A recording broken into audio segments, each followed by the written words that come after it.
Welcome back to Kaufman Conversations. I'm your host, Anthony Kaufman. Joining us today are two of my oldest friends in the industry. They're both agents and auctioneers here at Kaufman, as well as being partners. We have with us today Junior Miller and Jason Miller. The Millers are going wild. So we're going to start this conversation with just a little bit of a look back, get some ideas from these guys on their upbringing, where they grew up, their family, so forth, so on. So we're going to do it based on seniority today, which means we're starting with Mr. Junior Miller. So give us a little background, Junior. Well, of course, my name is Junior. I've been with Kaufman Realty since 1987. I went to auction school, so I really wasn't with Kaufman at that time yet. But in 87, I went to auction school in August. Remember, August 17th. Never forget that day. Wow. Anyhow, fresh off the farm, took off to Missouri Auction School and, of course, came back and got my auctioneer license in 88. At that time, you had to do, I think, a year of apprenticeship. Sounds right, I think these days you don't have to do as much. And I don't even know they do an apprenticeship anymore. I don't think. But anyhow, so I got my auctioneer license in 88. And then in 92, I went to real estate school and I went up to Malone College. At that time, they offered courses. Unlike now, they have all these online courses or whatever. But anyhow, I got my real estate license in 88 or 92. And then, of course, got into it slowly. And one of the main, the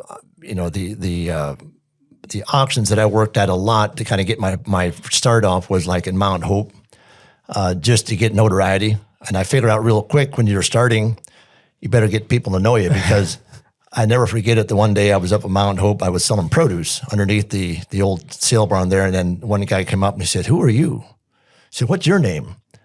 And I remember thinking, well, I'll be. I said, because at that time I thought, well, you sell something once, everybody knows who you are. But this was an Amish guy. And I said, well, this is who I am. And I figured out real quick, you got to let them know who you are. If they don't know who you are, you're not going to get any work. But anyhow, I live about a mile north of Berlin, between Berlin and Mount Hope. And wife Wanda, two boys, Ryan and Bradley. And Ryan's working for me. He's a licensed real estate agent and auctioneer. And then, of course, Brad is a certified real estate appraiser. Does a lot of local banks. So. Right. I think the audience would be interested in hearing a little bit about where you grew up, your life, your background, kind of growing up in that Berlin area. Well, like about half the county, I grew up Amish and grew up on an Amish farm, and enjoyed every minute of it. We had dairy cows. We milked about 30 to 40 cows. I started in the business when I was 20, and the first 7 years I was still on the farm. So, really? So I remember a lot of times we'd get up in the morning and I'd have an auction I'd be helping your dad with, and you'd have to get up extra early because you just had to, milking 30, 40 cows, doing all the chores and stuff. And I remember one auction that we had just south of Freiburg, Junior Burkholder, down there by the turn up there by just south of, and your dad had the auction. My mom and dad were in Florida, and I was supposed to do all the milking. So I got up at 4 a.m, and I remember I just hopped on the wagon up on the barn floor as your dad was making the announcements. And the auction started at 9 o'clock. So for those of you who think I just work a little bit, I had a half a day's working before we got there. But anyhow, so I grew up on a dairy farm, which, incidentally, you don't think about it at that time, but it gives you a lot of knowledge, a lot of product knowledge when you get, whether it's cattle, equipment, or whatever. Yeah. Mr. Jason Miller, give us a little background on you. Now, you have obviously, well, I'll let you tell the story. Yep. I was born in Perry County, Ohio, actually. And then when I was 9, my parents made the trek across the country all the way to Missouri. So I grew up in southwest Missouri. And we had a mix. We had a dairy farm and also a construction company built post-frame buildings. That was kind of Dad's specialty. So I did that. He was also an auctioneer. I'm actually a third-generation auctioneer. My grandpa, Andy R. Miller, was an auctioneer. Pashing Andy. He was an auctioneer in Middlefield, Ohio. No kidding. And there's an old book of pictures from Middlefield in the 50s that's out, and he's featured in that sitting on the block at the Middlefield livestock auction selling livestock. No way. Now, I knew that your dad was an auctioneer. I had no idea that your grandpa was. Yeah. So it's kind of in our DNA, I suppose. I've got 3 brothers that are auctioneers, and then Brock, my son, is also a licensed real estate agent and auctioneer as well. So in 1995, I moved to Guernsey County, Ohio, which is where I'm at now. That was in Antrim, Ohio, about 15 minutes east of Cambridge. And so I'm married. We've got four kids. 2 boys, 2 girls. I already told you Brock's in the industry with me. And so I went and moved back to Antrim. I would have been early 20s, 22, I think, or 22 or 3. And I did what we all did. I built barns. That's how I started to pay the bills down there. And then in 99, I went to auction school. I actually went to Mason City, to Worldwide College of Auctioneering. And one of the instructors, Bruce Brock, who was the 94 world champion livestock auctioneer, kind of took a liking to me, kind of adopted me, I guess, if you could say, ended up taking me with him to his house. I spent an evening at his house.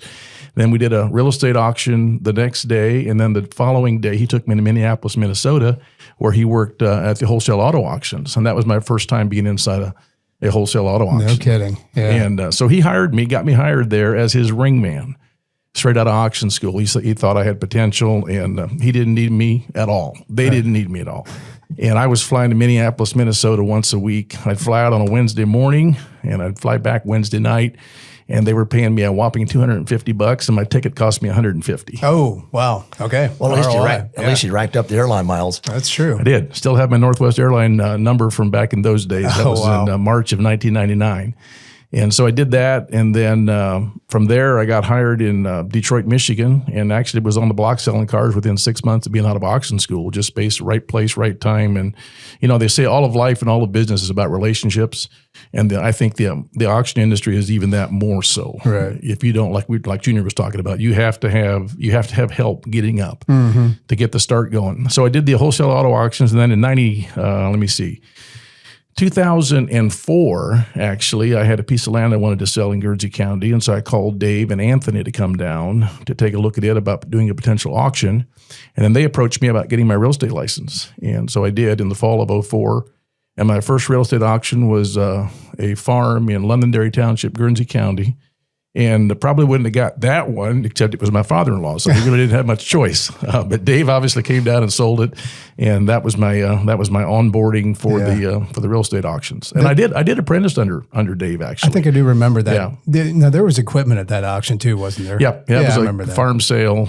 We had the whole lineup. We had Case and International tractors, and he was a dairy farmer as well, and then later in life he was a veal farmer. So we dispersed all that. Gotcha. Well, obviously the three of us have quite a few stories we could probably tell. The majority of them, some that we can't tell. Maybe? Yeah, probably right. Yeah, we'll probably avoid those. But obviously, the three of us have been together for well over 20 years, probably going on 25 years now. And I'm always interested in hearing other people's version of the events.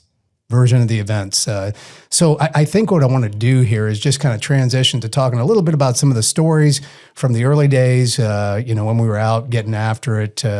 Things were a lot different back then. Technology wasn't what it is today. And so you had to be there. You had to be on site. I mean, Junior, you and I drove all over the place. I learned very quickly that Junior gets car sick.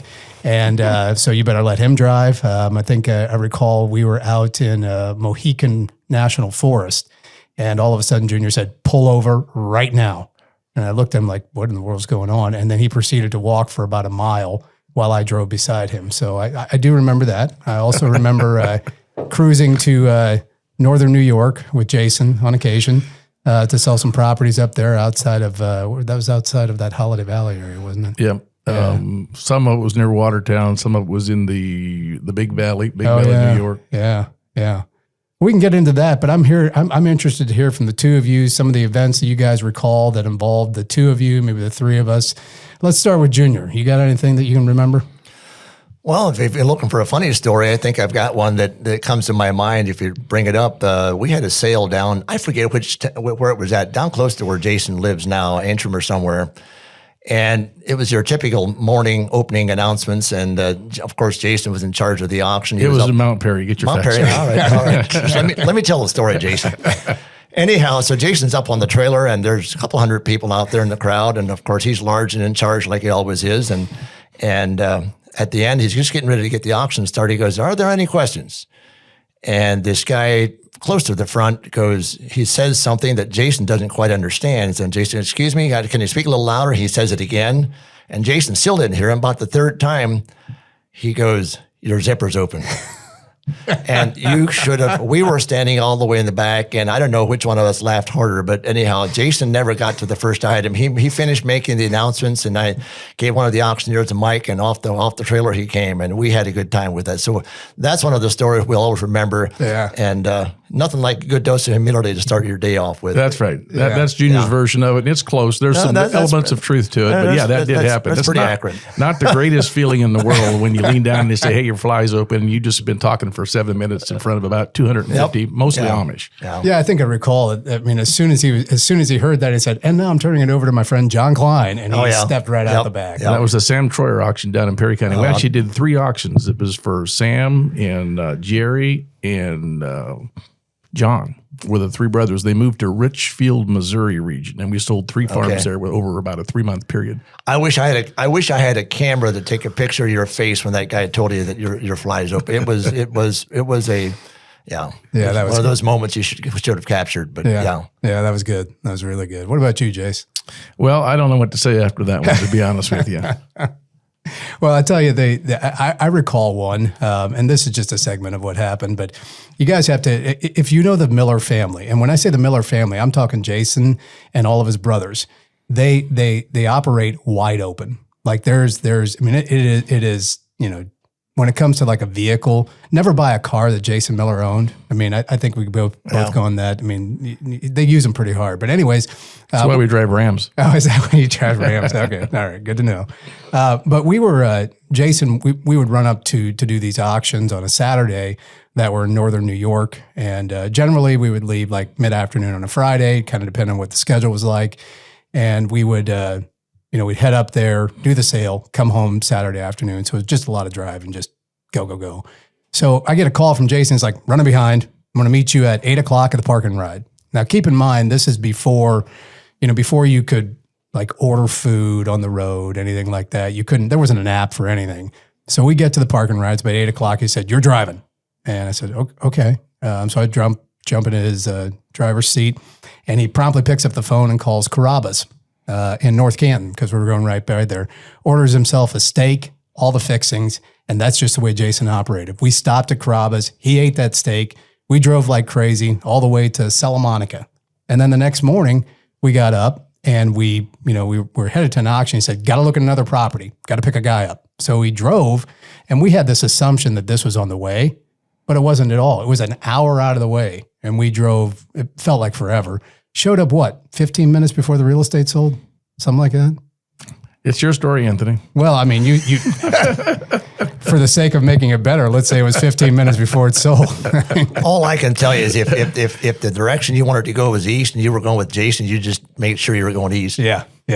Well, we did book that sale though, so it's all about ROI. Yeah, well, the ROI on that one was good because and then that's the auction where the gentleman actually. He was getting a loan for part of it. He was paying cash for part of it. And when he was paying cash, he really meant cash. And so Farm Credit Mid-America would not accept his brown paper bag with $110,000 in $100 bills in. Mm-hmm. And so we had to make arrangements. There was a gentleman that wrote him a check for $110,000. And then I got to deliver $110,000 in a brown paper bag back all the way back to Ohio without an armored car. Mm. Yeah, some of the things we pulled off in the past, you would not do that today, not a question. Do you guys recall the 3 of us went to Missouri quite a few years ago to look at some property down there, and then you had the great idea that we should go to Oklahoma yet too over there and look at some more property down there. Yeah, that was a great trip. That was I do believe that's where Junior's car sickness got in the way, because we left him somewhere and headed to Oklahoma at a very high rate of speed. We had made a pretty good trip in the morning already, look at the farm and so on. All at once, Jason said, "Let's go to Oklahoma." And I said, "How far is it?" And he said, "Oh, just an hour and a half." I said, "I'm out." So I hopped out. I'm not sure where he dropped me off, but I was not about to drive another hour and a half with him, because if you're driving with Jason and you get car sick, you will get car sick. So it's just the way it is. But regardless of all that, Jason's a hard dude not to love. Man. So it's the way it is. We had great times. We continue to have great times. In fairness to Jason, he is not the worst driver in his family. Your brother, that's true. Your brother Jarek is worse. I mean, if we did that sale in Rifle, Colorado years ago, and I rode around with Jarek to get some stuff done, and I was just like, holy moly, This guy, I mean, he makes Jason look like he's standing still. One thing about some of those trips, though, we really have this industry has been so much fun that we've gotten to go. We've sold ranches in Missouri. We sold 3 of them out there in over a couple year period back in like 2015 through 17. It was all part of that, being out there, being visible, seeds planted out there. So we've had, the one deal was a 500-acre ranch on Shoal Creek that was listed for 2.1 for like 6 months. They took it off the market. We ended up having an auction selling for 2.3. Right. Yeah, I do remember that. Yeah. Yeah, and then there was also those gas and oil auctions that we did up outside of Casper, Wyoming, in the winter. That was we were working for the U.S. Department of Energy. There you go. The U.S. Department of Energy in Casper, Wyoming, on the Teapot Dome.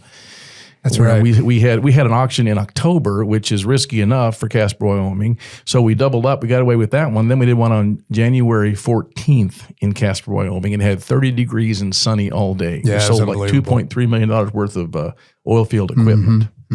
Yeah, that was. But you are correct. I mean, this industry does get you into a lot of different areas. There's always something new. I mean, just thinking it from that standpoint. I know in our last podcast, we talked to Ray about a lot of the stuff he's doing in Texas right now. So, it is interesting to see the areas and the asset classes you guys get into. But pivoting a little bit into talking a little more about asset classes. Obviously, Junior, you've been a top producer in the state of Ohio for years.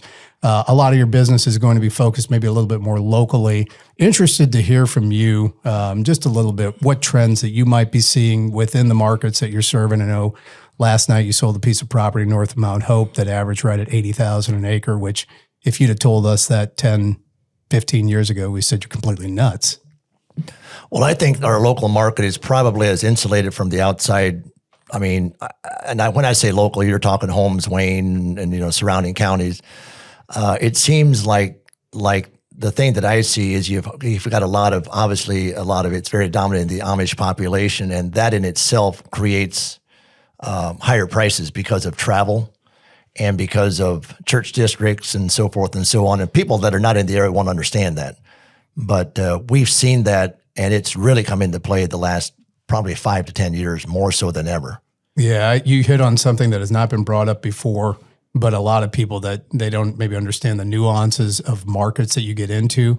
But in the Amish area, the church district probably plays as large a role as just about anything else, depending on what is going on within that said church district. And we've seen we had an auction last night up by northwest of Mount Hope, between Mount Hope and Fredericksburg. And the main thing you always look at, and we talk about real estate, location. It was never more true than last night, because if you look, the one thing I've seen locally, you can have a property that's somewhat local, but if you're on the edge of all the Amish population, and you have 1 or 2 church districts, that demand will not nearly be as high as like last night. We have, and again, you have to be kind of local to understand all of this, but there's 4 or 5 different types of church districts that can be combined in one area, and that in itself really creates a demand. So I don't know if there's any particular trend to watch for. I think it's just been a strong trend the last 30 years. I mean, literally 30 years ago, we were selling the same land that we're selling now for 75, 80, 90,000 per acre. That same land sold 30 years ago, probably 5. Right. Maybe 5. I remember when it hit 10,000 an acre probably in the 90s. Everybody thought this thing can't go much further, and then here we are. Yeah. Jace, your areas are a little bit more diversified, maybe a little bit bigger geographic area. What are you seeing? Well, I'm in Guernsey County, so I'm on the western edge of the Utica Shale play. Unconventional shale drilling, horizontal wells, and there's really been a big renaissance in drilling. That's come back since the first big boom we had was 2010 through 2014. Well, when commodity prices collapsed, so did the market for oil and gas minerals, both the sale of them and the leasing. Well, in 22, that came back, and it's still going really strong. And obviously, with what's happening in world affairs right now, oil has ticked up over $100 a barrel again. Don't think it's going to stay there, obviously, but it's still it's going to have a hard time coming back down to 50 or 60. So it really, I think it bodes well for the immediate future for the next 2 to 3 years for sure for drilling in those areas. And that impacts not just that impacts land prices. So now everybody in, Guernsey County, the neighboring to the east and to the south, I mean, we're talking in Monroe County where land was worth $500 to $1,500 an acre just 5-6 years ago.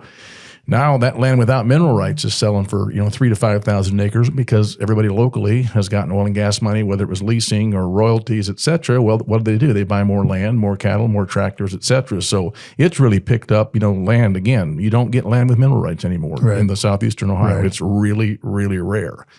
But it hasn't, we were still up, 30, 50, 100% on land values over the last 5 years just because of that influx of the millions and actually billions that's been poured into southeastern Ohio. Yeah.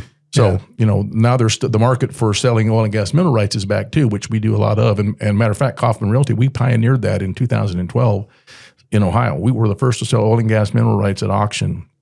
And we were the first to establish what the market really is. We sold mineral rights for $12,000 an acre one day. Yeah. And then in Belmont County, like 3 months later, we sold some for $16,000 an acre. Well, what did that do? That took the advantage away from these guys from Texas, Oklahoma, trying to come in and fleece the landowners and offer them pennies on the dollar. It exposed what the market really was. So the auction method has really been a boon for a lot of mineral owners, just even in establishing what their minerals are worth, should they choose to sell a percentage of them. Sure. And I'll give you credit for that. You were the one who pushed for doing that stuff and also pushed heavily for us to get into the online-only auctions. But you made 2 points there that I want to circle back to. First of all, you're talking about the fact that, that just land in general without minerals in those areas has really increased in value significantly. I know you conducted an auction for Kate Overton last Saturday. And you were pushing. What was that? Did we average 9,500 an acre or somewhere? Yes, in Harrison County, not just Harrison County. I mean, we're talking in the bowels of Harrison County on a narrow little, Jewett, Ohio. It's a narrow little road where you almost have to pull over. You do have to pull over to let the next car pass. Right. Right.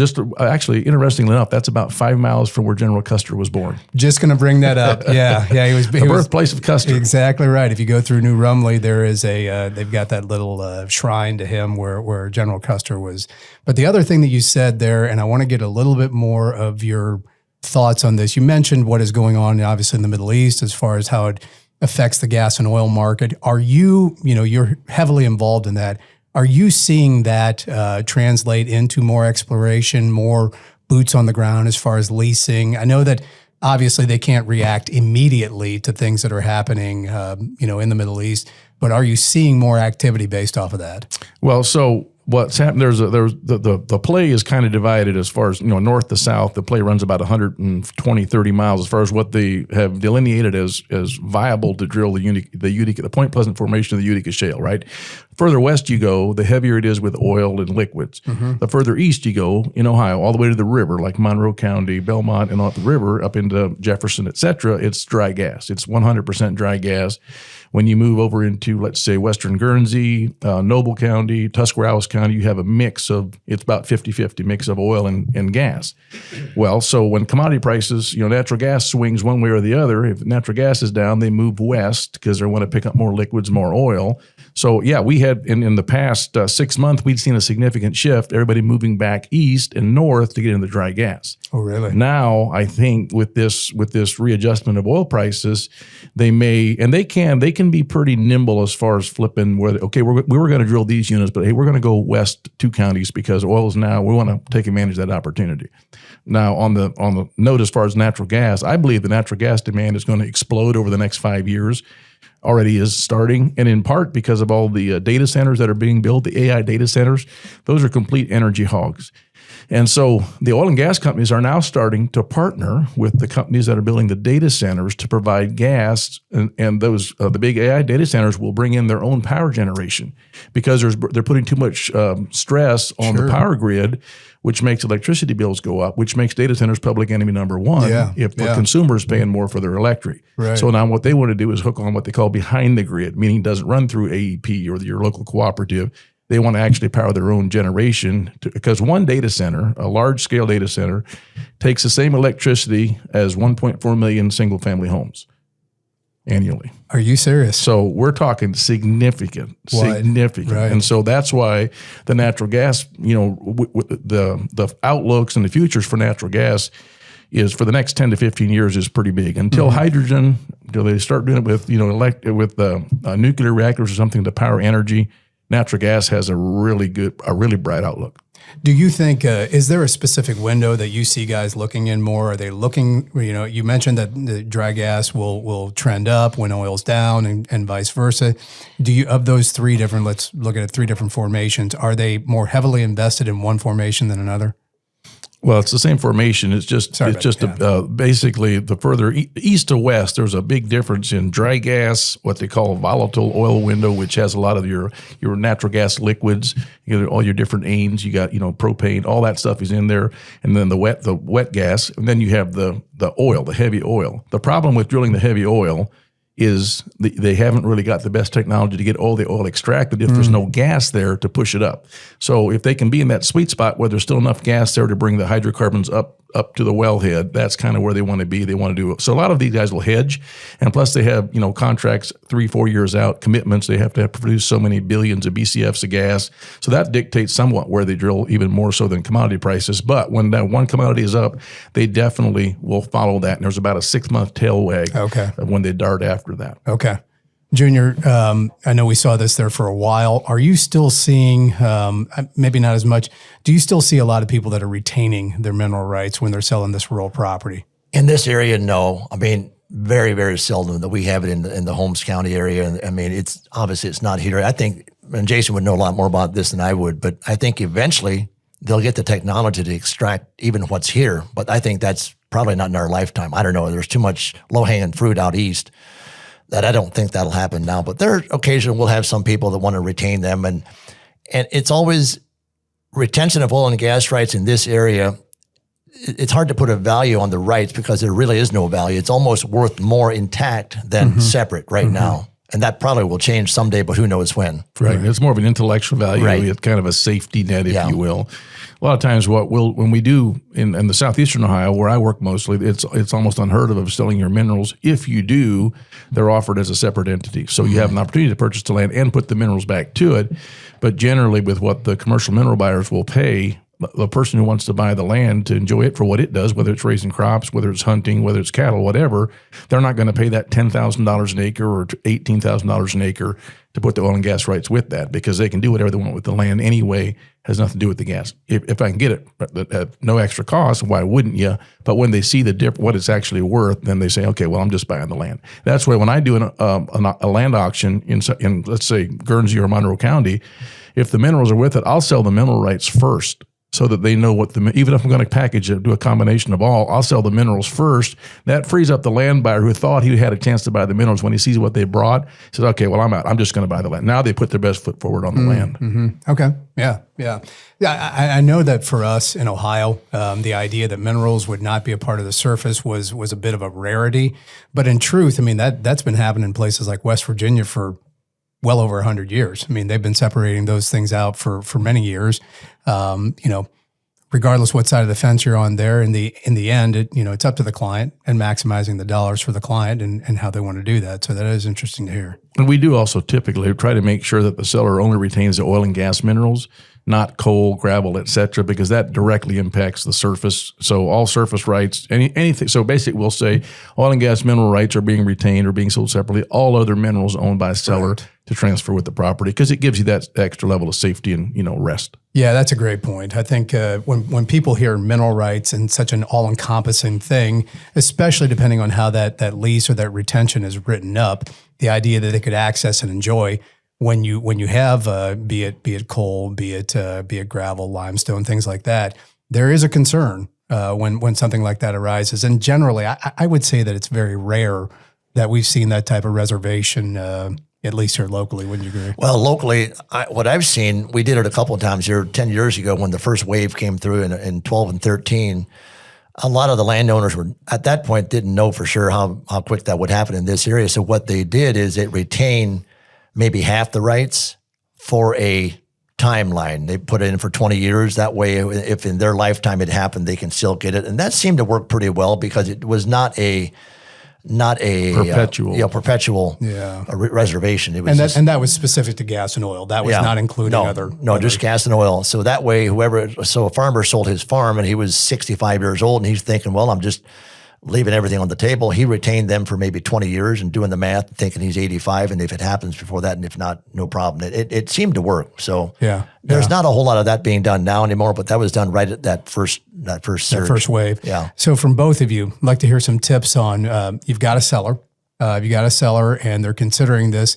What is some advice that you would give them regarding oil and gas retention and how that is written up? What would you say to a seller? Well, I think first and foremost, be specific in what you're retaining. If it's not clear, if it's muddy, then that leads to confused buyer, and then they're just not going to put their best foot forward. So if you really want to be clear, have that. I'll even like to have the deed prepared ahead of time so that the potential buyer can see the deed and the reservation language that goes in that deed, so they know exactly what they're getting. That's a great point. Yeah. Yeah. I would second that. Uncertainty, any markets do not like uncertainty, it doesn't matter what you're selling. Uncertainty does not bode well. Yeah, very, very well said. Now you're dealing with a buyer and they're looking at a tract of acreage that has a reservation that exists already. What are the next steps that you would suggest they do? Well, so I mean, you're saying so the reservation exists. It exists. That's already. how they're going to buy it, with that reservation in it. Right. So yeah, I mean, what we tell them is, hey, get comfortable with what. Here's what it is. We can't change that. There's no legal mechanism for us, because sometimes they'll say, well, can I get this released? Well, no, you can't. Same question comes up if there's an oil and gas well on a property that's been produced, and you say, well, when does this lease expire? It doesn't. As long as there's production, the lease doesn't expire. So there's no end line. There's not a primary term that expires in 10 years or 15 years. As long as it's eking out $8 a month, that lease is going to remain in effect on that property. Yeah, and you do see more and more companies that are going to keep those leases active, especially in windows that are producing. They're going to keep those active as long as possible. And truly, the statutes and the laws in Ohio are written to the benefit of the producers, the oil and gas companies, not the landowner. I mean, right. the lobby obviously has got more clout than an individual landowner. So it seems like even if they can have 3 years of no production, somehow they go back and they wake that well up again and put it back in production, and they claim, hey, no, we're producing it at commercial paying quantities, and so we're not going to release it for you. So it's kind of it's a bad deal for the landowner, but again, you can't fight City Hall. Not a lot you can do about it. Very true. So let me ask you this, Jason. Do you suggest when a buyer comes in and maybe there's language in that? Obviously, we're not attorneys, so that's the first thing we'd say is, do you guys ever have them go and talk to an attorney to have it reviewed? Bear in mind, the same thing is true with attorneys. They specialize as well. Not everybody knows the gas and oil market. Is that something you guys sometimes suggest? Absolutely. And then they'll say, well, where do I go? My attorney doesn't know much about oil and gas. So we basically give them 2 or 3 different firms that we've dealt with in the past that we know understand the mechanics of oil and gas law, and can give them a really good answer and, why this is the answer. They really can flesh it out for them. So again, it's all about getting them comfortable with what they're buying. Yeah. So what I'm hearing from both of you is when it comes to this stuff, it's clarity, making sure that there is clarity for the seller that's retaining, the buyer that is purchasing. They know exactly what is going on in those cases. Mm-hmm. Absolutely. Yeah. All right. As we're getting here, got a couple minutes left here. I want to talk a little bit about what you guys foresee in the future. We've heard from Jason what he thinks what might be happening in the gas and oil windows. Junior, what do you think is going? What do you foresee happening in the greater Holmes County markets? Well, after last night, I don't think much is going to change, to be honest with you. I think as long as we have the economic stability that we have in the area, and that meaning manufacturing, it seems every year we add some form of, we're entrepreneurs at heart. I mean, it's just, that's the way it is. The entrepreneurial spirit in Holmes County and the surrounding counties is very, very high. And as long as that keeps happening and people keep making money and it's that mix with the idea of people want to live in a certain area. And if you think about it, if you're in Oklahoma or if you're out west in Missouri, a 20-mile span, not a big deal. You just move out and you just, but here you've got literally a span of 4 or 5 miles is a big deal. It depends on who you are. And that's not just with the Amish, but with the whole community. So I think as long as economically we keep flourishing and keep doing well, I don't think much will change. I don't know that we're bulletproof, because anything can happen. But from what I've seen the last 30 years, I mean, it's just been a slow upward pressure with land prices and housing and the whole bit. So I'm not sure. There's nothing really fancy about it. It's just, it keeps bubbling up. Yeah. Yeah. Jace? Well, I think that, and here's a future podcast for you. The Wall Street Journal several years ago did a study on Holmes County because there was more millionaires under, I forget the threshold, maybe 35 years old, created per capita in the United States. And they couldn't figure it out. They were trying to figure out how. They were trying to figure it out. Yeah. And honestly, all it is, it's work ethic, it's entrepreneurial spirit, and risk taking. People. If you work hard, you're not afraid to take a risk, right? The harder you work, the luckier you get. If you want to get a true interpretation or a true definition of how Holmes County operates, go up to Berlin and sit across from the Bell stores in the morning at 6 o'clock. Yeah. That'll give you your idea how this operates. There's guys, work crews up there lined up, fill up their truck, get coffee, do this, and they're headed off to wherever, or be on State Route 241 coming out of the north on the way home. You've got work trucks that are on the way home, and they've been up since 5, 6 o'clock. But I'm not saying other areas don't have that, but it seems like this area is really dominant and really, it's kind of it's just a common thing. It's not extra. People don't look at it as we're extra special. This is what we do. Right. Both of you, interested to hear from both of you. If we have somebody here that's looking to park money somewhere, looking to invest in something, what would be an area or an asset class or something they should be considering? Well, I mean, obviously, I think if you listen to the last 30 minutes and you don't invest in real estate, you weren't listening, right? Even when, and I've seen it. I didn't buy land, 20 years ago. Well, number one, didn't have any money. Number two, I thought it was too high, right? But if you think, if it's a deal, you need to find a way to do it. And if you look at a 10-year span, there's never been a time when land hasn't appreciated over 10 years. But here, the last 30 years, it's been 5 years or 3 years. Mm-hmm. You buy it you sell 3 years later, and you're getting 50% return on your investment. Of course, for me, I really believe in the oil and gas. But oil and gas is something that a lot of people maybe are a little scared of or afraid of because they don't understand it. And it is complicated, can be complicated, but I've been working in that window since 2011, and there's a lot of safety there but again, make sure you know where you're investing. Make sure that the producers and the drillers are reputable, and follow leasing. And not everybody does it. I mean, I literally follow leasing and mineral sales in about 7 counties every day. And so you're aware of where the next production's coming from, because if they're leasing there, they're going to drill there. Yeah. And so, hire somebody that understands the industry and get comfortable with your investment. But oil and gas and real estate are great investments right now. I mean, look at the cattle industry. Look what that's doing. I mean, and the futures are up on those every year. But when prices are rising, it seems like there's hesitancy to get in, and I understand it because your downside risk is much higher. Sure. But I've lost a lot of money and opportunity by not participating when there was an escalating asset class. Yeah. Well, I always said buy real estate in a good area, and it'll take care of you. Because and I'm not going to mention any areas or whatever, but there's people that they say, well, I'm going to go down here and buy a house here because it's a lot cheaper. Then my answer is always, you pay $50,000 for the house here, in 10 years it's worth $50,000. You pay $250 for the house here, in 10 years it's worth $450. So do the math. Mm-hmm. And it's just something, and it's one of those things, location. Again, it's never been truer, because if you buy stuff in a good area, just like buying a good stock, if there's people that are in the stock market, you buy these stocks at $2 and it may still be at $2 in 10 years, but you buy a strong company that's good and they got good results and good earnings, chances are it'll be a lot higher. So the tendency is people always say, well, it's too high. And people have been saying that in Holmes County for 30 years. It really has. And I remember, 10, 15 years ago, people were buying land for the first increase went up to 35,000 per acre, and people were and I was one of them. I was like, well, this stuff can't keep going. But today we're selling it for twice and sometimes three times that. It just shows, again, good areas just keep taking care of you and keep taking care of itself. So both of you would say the best time to invest is yesterday. The second best time is today? Pretty much. Yeah, right on. I think that pretty much nails it. Okay. Yeah. So we have a new segment that we've gotten out there, and this is the Ask the Agent segment where we put it out on social media, and we get some questions in from people outside. Just want to know a little bit more about what's going on, maybe in the background.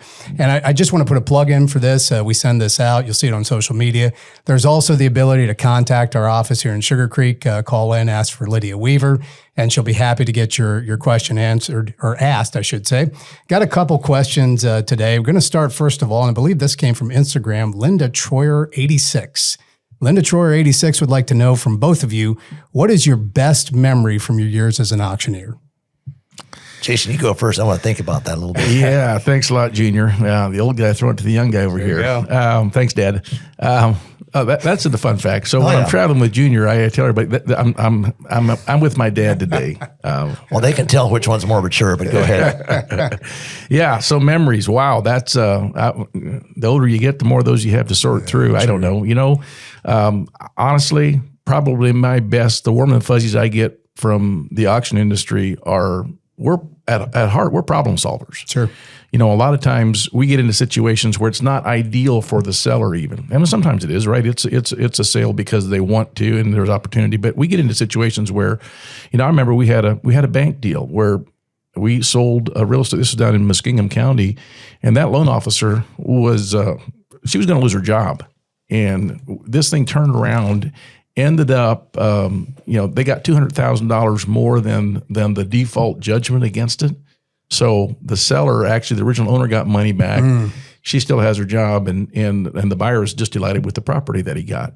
I think of another case we had an estate, and this was also in Muskingum County, where this is probably one of my favorite memories. It was an estate auction, and we had some local landowners. It was access via a right of way. I'll try to make this quick, but make a long story short, the right of way ended up failing. Went to court. Went all the way to the Ohio Supreme Court, and our sellers, who were great people and didn't deserve this, actually lost their access to 200 acres of ground.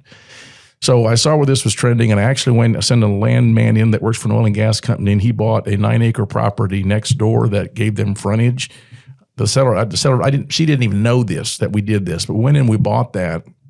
And so sure enough, when her access was cut off the next day, the neighboring landowner was there with a backhoe and dug out the road. They couldn't access their 200-acre farm.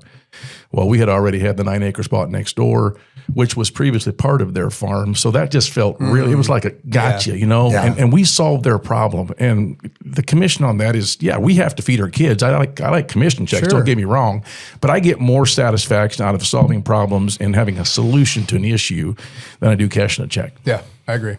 Junior? I would say some of my memories, obviously, when they always kind of go back to when you started in the business. And I think my favorite memories is back when things were maybe a little bit more simple and 30 some years ago, the big thing was farm sales, just your regular old fashioned farm sales. And I used to really enjoy in the mornings, your dad would get up on the wagon, and of course, he'd be making the announcements. And of course, we're there just been at it for 2 or 3 years, just hoping maybe we can sell that little row out in the barnyard. And, and then one of the favorite things, Junior Sleigh Ball. Oh, yeah. He was still, of course, very heavily involved. And I remember when it always used to be the wagon loads of miscellaneous on the wagon, 1 or 2 loads up on the barn floor. Then we'd go out and sell some barnyard items, a couple short rows. Then we sell the machinery out in the field, and then we come back in and sell the milking equipment, and then at the end we sell cattle and horses. And today we have these gate systems and we set everything up and everything has to be just so, well, forget that. Back in those days, we had 15, 20 cattle. We had 4 or 5 young kids chasing them out. All the men made a big old circle outside, and almost always 1 or 2 heifers get loose and they'd be out there chasing them down. And it was just a fun time. Yeah. And those were kind of simpler times, but obviously the other memories are some of the better sales we've had over the years, and those always bring out, but those are, it doesn't happen that often. I hate to just bring up 1 or 2, but my favorite memory were those days when things seemed to be a lot simpler. In fact, I remember the first day that I apprenticed with your dad was down in Beck's Mills area, and your dad, I was up on and I didn't know your dad that well at that time. I really didn't. A lot of people think I just grew up with him or something, but in fact, a lot of people think I'm one of his sons. So I always tell him You've got I the might gray be hair the for it, best looking Jay. one there. But anyhow, so his dad, Dave Kaufman, was up on the wagon selling, and then he gets off. We've cleaned off the wagon. He goes, "Now, Junior, there's 3 short rows down here in the infield area between the house and barn. Just crap." And I get down there. Merchandise. Yeah, merchandise. Anyhow, I get down there and I'm literally praying on the way down, and I'm scared to death. And this is $5, $2, $5, $10 items. Yeah. And we get down there and I get to the first row and I looked at Dave and I said, "Go ahead and sell that first row." And he looks at me kind of funny, like, "What's wrong with you?" And he just goes ahead, of course, doing what Dave did and just sold it without thinking about it. And I remember very distinctly, as we get about halfway down the row, I literally said a prayer to myself. I said, "Lord, if I'm supposed to do this, I've got to have a little help here," because I was shaking. So I did sell it then, and of course, it was all right. But I do remember the following week at Mount Hope, an Amish guy that was at the auction came up to my dad and said, "Yeah, I saw your son sell down at this auction." And of course, my dad asked him, "Well, how do you do?" He goes, "Oh, he did okay, but he needs to learn to look at people." So apparently I just sold with my feet, looking at the ground. So that doesn't work. But that's one of my memories. I'd never forget that. And I think about that a lot because people ask me if I still get nervous. I don't know that it's nervous, but you get on edge, and you should. Sure. I think you should. If you have a big sale, if you're up there just lollygagging and you don't have an ounce of adrenaline running through your blood, you're probably not doing it right. Yeah. So I think it's the difference between nervous and on edge. But and occasionally we even get nervous. Depends on if something's not going well. But Yeah, I agree with that. I'm just thinking about memories. So we used to have the apprentice program where you had to apprentice for 1 year or 12 auctions, or sometimes it was a couple of years, right, till you got your 12 auctions in. And I'm not a good guy to have apprentice because I always I'm worried about my seller. It's not about me needing to be on the mic, but I'm working for you, right? You hired me to do the sale. And so I have a hard time turning it over to someone who is, not very polished, not very experienced. Eric Carell from Thornville, Ohio, apprenticed under me years ago. And I just remember he was telling us, he told me once his buddies asked him, "What's the highest price thing you ever sold?" And he said, $7.50. Because I guess it was just like he sent you down to sell the box lots in the junk row where it didn't really matter. Yeah, that's very true. So we do have another question. This one comes to us from Laurel Nippert Miller. And if you know Laurel, you'll understand this question. If income and practicality didn't matter, what career would you have pursued instead of real estate? We'll start with Jason on this one. Give Junior some time. Yeah, well, if income and practicality didn't matter, I would be on a 13,000-acre cattle ranch somewhere with some really nice red Angus and red Wagyu cattle, living my dream. Yeah, I think I knew that answer before I asked that question. pretty well the same thing for me. No kidding. I'd be out on the tractor and the plow in about 200 acres and have 20 beef cows. And I wouldn't want to have dairy cows. I grew up with dairy cows. I don't want to milk them every morning and night. Yeah. But definitely, without question, that's what I would do. You know, the crazy thing is when we had Kurt in here a couple of episodes ago, he said a similar thing. He said, you know, if it wouldn't be for XYZ, he said, I'd still be farming. I think in his particular case, it was hogs. He didn't want anything to do with hogs anymore. But you guys with that background, I really appreciate that, is you still go back to your roots. You still go back to your roots. And we get to live some of it, you know. Yeah. I mean, I do have a couple hundred acres. I do have cows, you know. I do have that country, you know, elbow room. I can't live in the concrete, you know. Well, it makes sense. My favorite auctions are still big farm equipment or where there's a bunch of farmers and people around that just, I don't know, I think we all think alike. It's just something about it. Right. Yeah. And again, like you said earlier, it gives you that broad base of knowledge of equipment, asset classes and items, whether it's construction equipment, farm equipment, the whole gamut right on down the road. About growing up on a farm, there's a lot. You got to know what a wrench is too, you know, not just a tractor. Yep. So before we get into the final bid, which is just a tip from both of you, I do have another part that we're going to add to this going forward. And this is a question that comes up so often anymore. Kan är det därschwätsa? Where's du sagt? Förstås mig inte. Dazzles and Schwarzelstrump.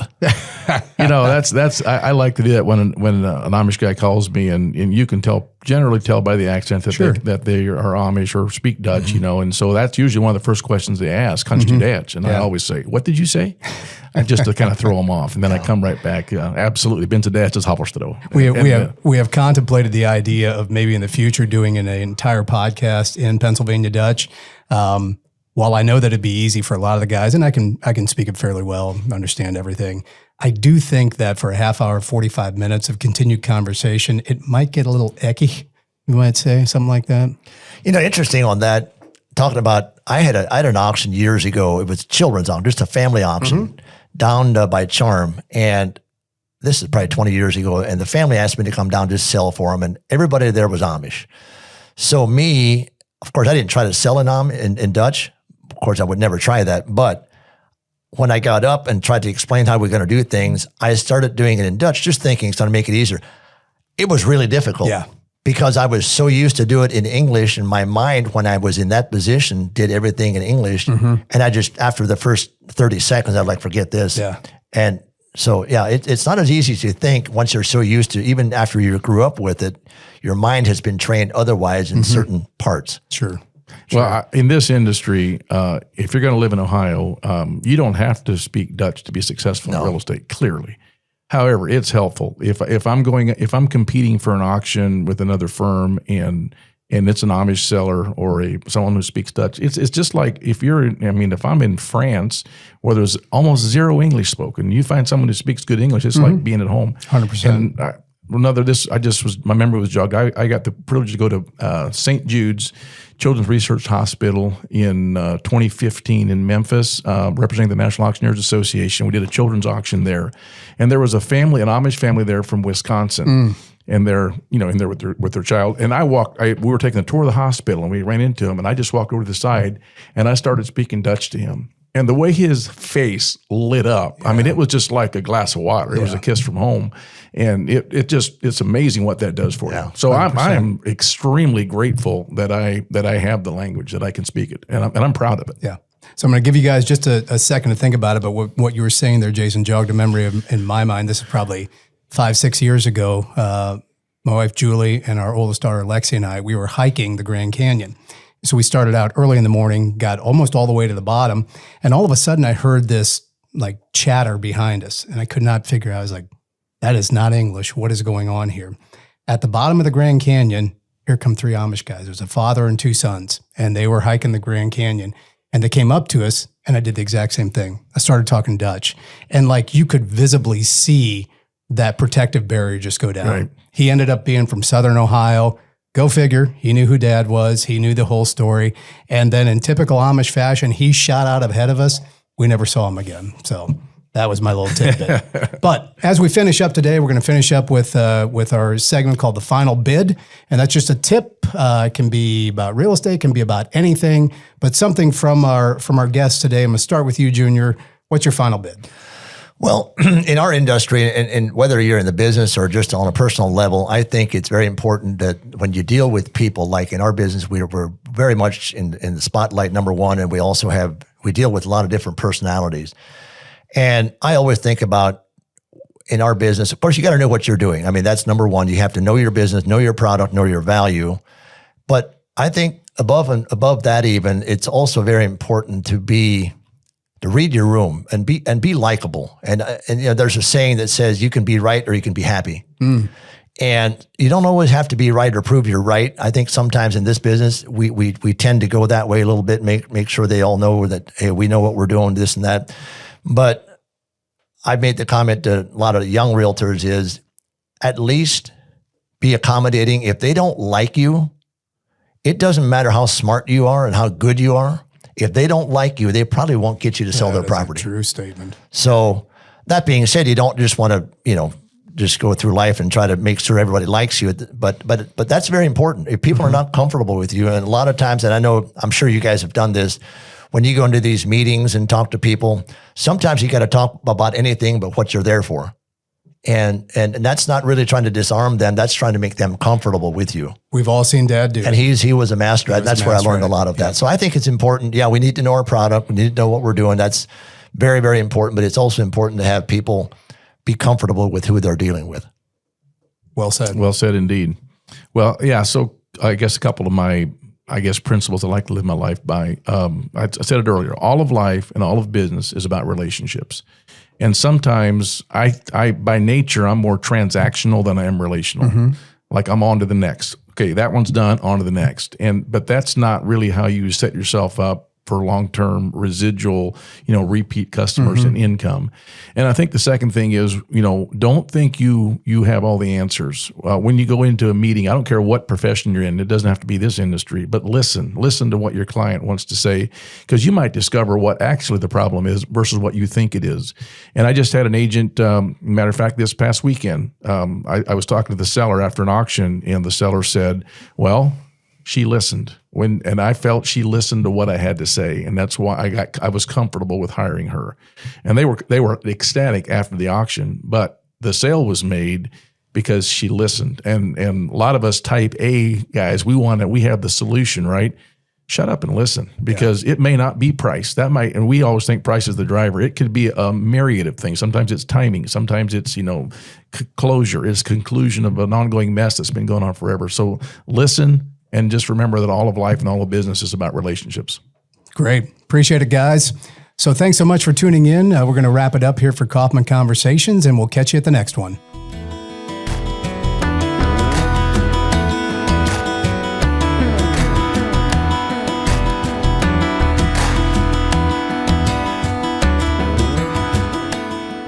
To catch all the Kaufman Conversations episodes, you can visit Spotify or Apple Podcasts, and they are also available on YouTube. For those of you who do not have access to any of those portals, you can call in to 206-402-0103, and the replay ID is 107-144-004 #.